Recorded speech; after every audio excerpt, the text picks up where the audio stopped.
And the writing was on the wall for this Berkshire funfair until the owner used his sign writing skills to teach those around the world.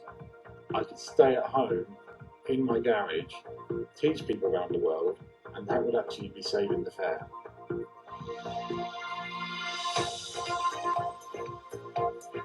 Now, despite the lifting of many restrictions, many travelling fun fairs have seen their bookings for summer events across the south cancelled, and it's forced the owner of a Berkshire fair to innovate. He's found that teaching people some of his specialist sign writing skills online has been a huge hit and a vital money spinner, with viewers tuning in around the world. Matt Treacy has more.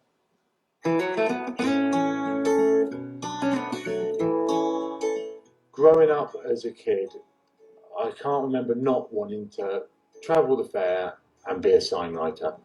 A traditional sign writing apprenticeship is 5 years long, and I served with someone, it's called Stan Wilkinson, who learnt in 1950. He'd been taught by a guy who'd been taught by a guy going back to the Victorian period. So we do it in a very traditional way.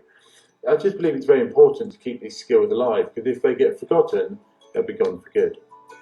Jobby runs a vintage steam fair that normally spends the summer travelling the country.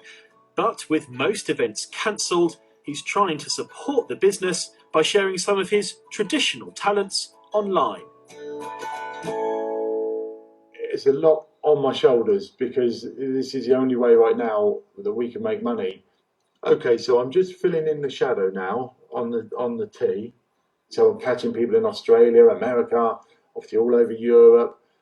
There's been a movement in the last 10 years that people really want to know about doing things by hand, and often I get designers and illustrators that spend their life sat in front of a screen that actually just want to know how it was done back in the day.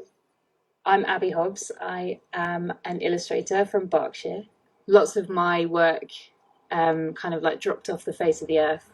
You're stuck at home with nothing to do, and then this little like glimmer of interest and magic comes up, and you could just like log in an hour of your day and learn about things that you probably wouldn't have ever carved out the time to do if this hadn't have all been going on.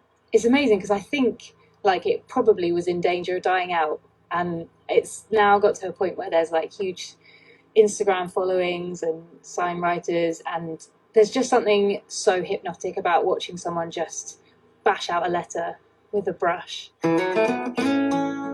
Funny thing is, I can remember my dad saying to me, it'll be good to have a skill to fall back on. Little did he know that I could stay at home in my garage, teach people around the world, and that would actually be saving the fair. There you have it, the importance of the ability to diversify. That's without a doubt. Gorgeous. Carter Steam Fair, let's hope they're back soon. That's it from us. Have a great weekend. We're back on Monday. Bye-bye. Take care. Oh, I love that.